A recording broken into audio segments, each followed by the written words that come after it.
اعوذ باللہ من الشیطان الرجیم بسم اللہ الرحمن الرحیم۔ میرے پیارے بھائیوں، بزرگوں، دوستوں، بہنوں، السلام علیکم۔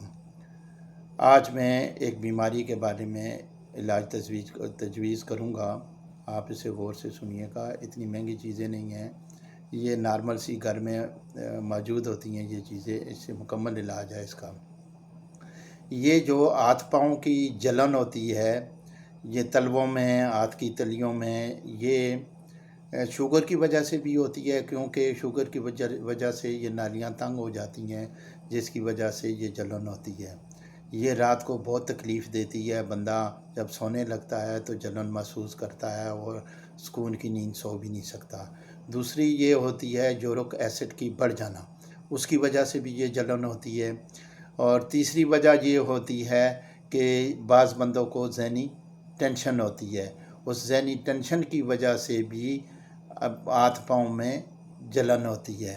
چوتھی وجہ یہ ہے کہ بعض بندوں میں وٹامن بی کی کمی ہوتی ہے، جس کمی کی وجہ سے بھی ہاتھ پاؤں میں جلن ہوتی ہے۔ تو آج میں اس کے لیے 2 نسخے تجویز کروں گا۔ پہلا نسخہ جو ہے وہ ہاتھ اور پاؤں کے اوپر یعنی تلووں کے نیچے ملنے کا ہے۔ عام نارمل سی چیز ہے، آپ بازار سے ایک لوکی لے لیں لمبی والی، اس کو گول کاٹ لیں، درمیان سے 1 انچ کا پیس گول کٹا ہوا ہو تو پاؤں کے نیچے تلووں میں 5 سے 6 منٹ آپ رگڑیں، ایک پاؤں میں 5 سے 6 منٹ، دوسرے پاؤں میں اسی طرح، ایک ہاتھ میں 5 سے 6 منٹ اور دوسرے پاؤں میں 5 سے 6 منٹ۔ تو اس سے انشاءاللہ تعالی آپ کو بہت فائدہ ہوگا انشاءاللہ تعالی۔ تو دوسرا نسخہ ہے کھانے کے لیے۔ تو کھانے کے لیے آپ لے لیں جناب دھنیا جو ہے وہ 100 گرام، اور کوزہ مصری لے لیں جی 100 گرام، اور 50 گرام سونف لے لیں۔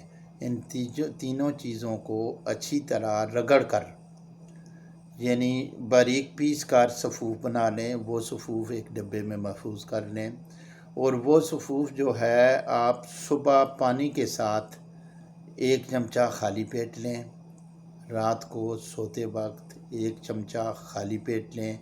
انشاءاللہ تعالی آپ کو بہت فائدہ ہوگا اور اس سے مکمل جان چھوٹ جائے گی۔ یہ پاؤں کی جلن کی جو تکلیف آپ محسوس کرتے ہیں وہ ختم ہو جائے گی انشاءاللہ تعالی۔ یہ میرے نئے بھائی جو یہ میرا چینل دیکھ رہے ہیں، اس چینل کو سبسکرائب کر لیں، بیل آئیکن دبا دیں تاکہ نئی آنے والی ویڈیو آپ کو بر وقت پہنچ سکے اور آپ میرے نسخے دیکھ سکیں، اور اسے لائک بھی کریں اور اپنے کمنٹ سے بھی مجھے آگاہ کریں۔ السلام علیکم ورحمۃ اللہ وبرکاتہ۔